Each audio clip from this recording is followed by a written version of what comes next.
పైసలు ఎక్కడ? డాడీ ఈడ లేడు కదా, డాడీ పైసలు పంపిస్తే మమ్మీ ఇప్పిస్తుంది కదా కదా.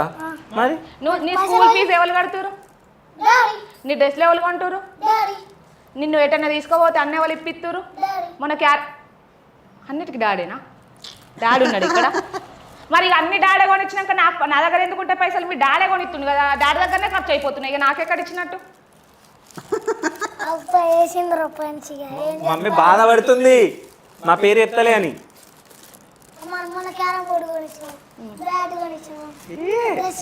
అన్ని అన్నాడు మీ మమ్మీ బాధపడుతుంది అని అంటే మళ్ళీ అన్ని ఇప్పించినామని అది కవర్స్ అప్పుడు అవుతుంది పక్కకి ఎట్లా సో ఇప్పించిన అనేది అన్నాక ఇక బాధపడుడే ఉంది. ఇక ఎట్లా అన్నావు కదా, ఇక పెళ్ళైన తర్వాత ఎట్లాగా అనేది అన్ని ఇప్పుడే అంటున్నావు. ఇక ఏంటిది సైకిలా? ఇంకేదో నీకు సైకిల్ వస్తుందిలే. ఇక నీకు డ్రామా జూనియర్లో నీకు ఛాన్స్ వస్తుంది.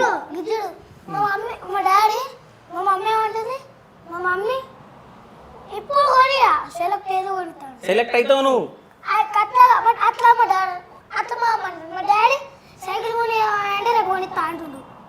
అంటే ఇప్పుడు ఓలో ఏందన్నట్టు అయితే మస్తు హుషారుండు నిజం చెప్పాలంటే. సెలెక్ట్ అయితే కొనిస్తా నేను. ఎందుకన్నా నీకు ఆ ఎనర్జీ రావాలని, అక్కడ సెలెక్ట్ కావాలనేది నీకు ఉండాలని మనసులో నేను చెప్పిన. మమ్మీ నీ గురించి ఆలోచిస్తుంది రా. ఇప్పుడు అడిగినాక వెంటనే కొనిచ్చింది అనుకో, దాని ఏదో తెలుస్తుంది నీకు. ఇప్పుడు తెలుస్తుంది. ఇప్పుడు నేనంటే దూరం ఉంటా కాబట్టి ప్రేమ కాబట్టి కొని డాడీ అంటే డాడీ ఇప్పుడు వచ్చి బాగా రోజుల నుంచి వచ్చింది కాబట్టి ఏదో అది ఇప్పియాలని అనుకుంటుండు.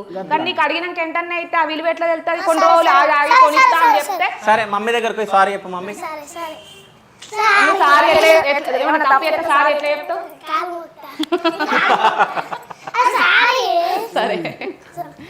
సరే ఆన్లైన్ కూర్చో. సో ఇప్పుడు నీకోసం మీ డాడీ